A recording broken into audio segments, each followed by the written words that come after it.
بسم اللہ الرحمن الرحیم۔ شروع کرتا ہوں اللہ کے پاک نام سے جو بہت بڑا مہربان نہایت رحم والا۔ دوستو، بہنوں، بھائیوں، بزرگوں، السلام علیکم ورحمۃ اللہ وبرکاتہ۔ سلطان رکن الدین بیبرس کی قسط نمبر 40 میں آپ کو ہم خوش آمدید کہتے ہیں۔ تو دوستو، اردائے زرین کے دارالحکومت سرائے سے ایک گھڑ سوار تیزی سے نکلتا ہوا مشرق کی جانب روانہ ہو گیا۔ وہ سیاہ لباس میں ملبوس تھا اور اس نے اپنا چہرہ سیاہ نقاب سے چھپا رکھا تھا۔ اس کی تیز رفتاری سے ظاہر ہو رہا تھا کہ اسے اپنی منزل پر پہنچنے میں جلدی تھی۔ نصف دن کے مسلسل اور تھکا دینے والی مسافت طے کرنے کے بعد وہ ایک بستی کے پاس جا پہنچا جو کہ کرناٹکا کے نام سے مشہور تھی۔ یہ ایک چھوٹا سا شہر تھا جہاں منگولوں کا خاص قبیلہ اوکائی آباد تھا۔ یہ قبیلہ منگولوں میں ممتاز حیثیت کا عمل تھا، جب حب الوطنی کے علاوہ جو چیزیں اس میں عام پائی جاتی تھی وہ انسانی اقتدام کا احترام تھا۔ چنگیز خان کے لشکر میں رہتے ہوئے بھی ان لوگوں نے قتل و غارت اور تختہ و تاراج سے ممکنہ طور پر گریز کیا تھا۔ اجڑے ہوئے شہروں کو آباد کرنے اور لوگوں میں خوف و راز کو ختم کرنے میں ان کا کردار بڑا نمایاں رہا تھا۔ مگر گھڑ سوار تیزی سے ان کی بستی میں داخل ہوا اور سیدھا وسطی حصے میں جا پہنچا۔ کئی لوگوں نے مڑ کر اس پر ایک سرسری نگاہ ڈالے اور پھر اپنے کاموں میں مشغول ہو گئے۔ شاید اس طرح کے لوگوں کی آمد ان کے لیے کوئی انوکھی بات نہیں تھی۔ گھڑ سوار ایک بڑے پختہ مکان کے سامنے جا ٹھہرا۔ پختہ مکانات تو اس بستی میں چند ہی تھے، زیادہ تر لوگ خیموں میں رہتے تھے۔ یہ پختہ مکان ان کے سردار ماجی خان کا تھا۔ مکان کے باہر کھڑے محافظ نے آگے بڑھ کر گھوڑے کو لگام تھامی اور دوسرے ہی لمحے گھڑ سوار جھٹکے سے زمین پر اترا۔ اس نے گردن کو جنبش دی تو وہ محافظ گھوڑے کو لے کر ایک طرف چل پڑا۔ گھڑ سوار نے لمحہ بار کے لیے اس پر نگاہ ڈالی اور اس کے بعد اس کے قدم مکان کے صدر دروازے کی جانب اٹھ گئے۔ کچھ ہی لمحوں بعد وہ سردار ماجی خان کے روبرو موجود تھا۔ ماجی خان اجنبی نگاہوں سے اسے دیکھ رہا تھا۔ اس کی آنکھوں میں تشویش کے ساتھ ساتھ کئی سوال منڈلا رہے تھے۔ گھڑ سوار نے اپنے چہرے سے جوں ہی ہٹایا تو ماجی خان اپنی جگہ پہلو بدل کر رہ گیا۔ وہ بے حد خوبصورت منگول دوشیزہ تھی۔ تم کون ہو؟ کیا چاہتی ہو؟ ماجی خان شاید ابھی تک کچھ بھی سمجھ نہیں پایا تھا۔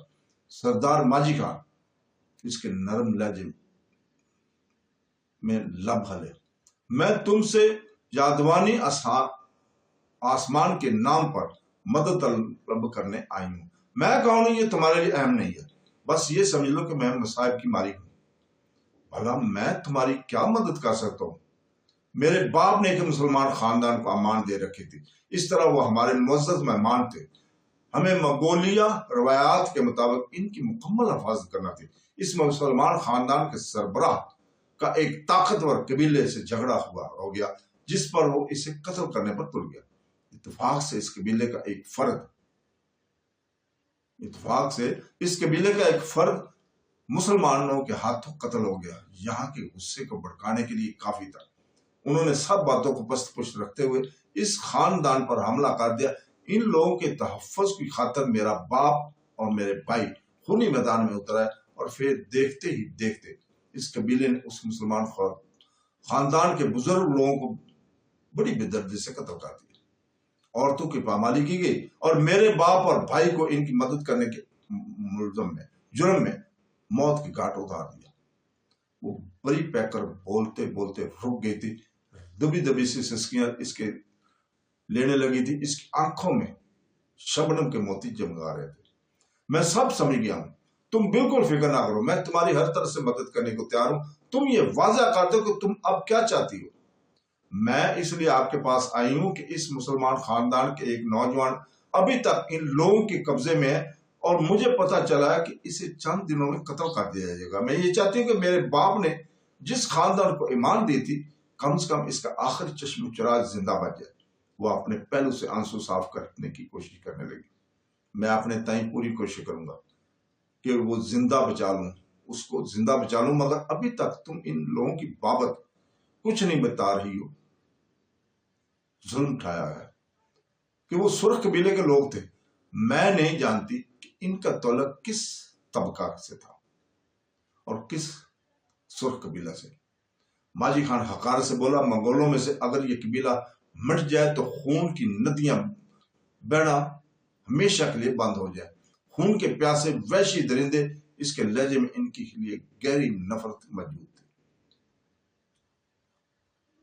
دیکھو میں خون خرابہ پسند نہیں کرتا مگر ایک اچھے انسان کی بے حد قدر کرتا ہوں. میں انسانی ہمدردی کے جذبے کے تحت اس نوجوان کو ہر قیمت پر بچاؤں گا. تم بے فکر ہو اور بے فکر ہو کر یہاں رہو. میں آج ہی اس کی مدد کے لیے روانگی کا بندوبست کرتا ہوں. اور ہاں تم یقیناً اوکائی قبیلے کی روایت کو جانتی ہوگی.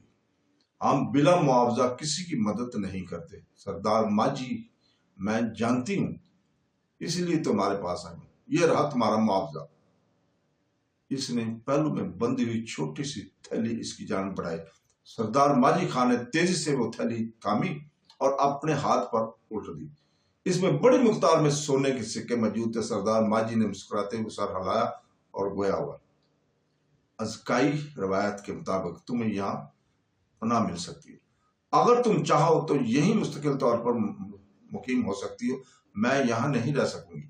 میرے گھر میں 2 چھوٹی بہنیں اور ماں تنہا ہے اور مجھے اندھیرا ہونے سے پہلے ان کے پاس واپس لوٹنا ہے اور پہنچنا ہے.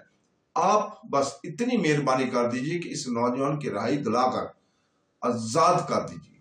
وہ خود ہی میرے پاس چلا آئے گا. اس نے نفی میں سر ہلاتے ہوئے جواب دیا جیسی تمہاری مرضی. اگر تم چاہو تو اپنے کنبے کے ہمراہ مستقل طور پر یہاں آ سکتی ہو. اس امر کا فیصلہ میں وقت آنے پر کروں گی کہ کیا کرنا چاہیے کیا نہ کرنا چاہیے. پہلے آپ اس نوجوان کے بارے میں کچھ کیجیے. یہ نہ ہو کہ وہ بھی بے گناہ مارا جائے. میں آپ کی اس مدد کے لیے میں ہمیشہ مشکور رہوں گی. میرے باپ اور بھائی کی روح آپ پر سلامتی بھیجے گی. ماجی خان اگر کوئی وعدہ کر لے تو اس پر ہر قیمت پر پورا اترتا ہے چاہے اس میں اس کی اپنی جان بھی کیوں نہ چلی جائے. تم بے فکر ہو کر اپنے گھر جاؤ. جلدی وہ نوجوان اپنے قدموں پر چل کر تمہارے پاس پہنچ جائے گا. ماجی خان فرتے جذبات میں سرشار دکھائی دے رہا تھا. وہ اٹھ کھڑی ہوئی. اس نے اپنے لبادے کو درست کیا اور چہرے کو دوبارہ نقاب میں چھپا لیا. اس نے روانگی کی اجازت طلب کی تو ماجی خان چونک بولا تمہارا نام کیا ہے؟ میں اس نوجوان کو کیا بتاؤں گا کہ تمہاری اس آزادی کی سفارش کس ماہ پیکر نے کی تھی. تو دوستو اس کے ساتھ ہی اجازت چاہتا ہوں. کل انشاءاللہ تعالی ہم اسی وقت یہیں سے شروع کریں گے. اللہ حافظ.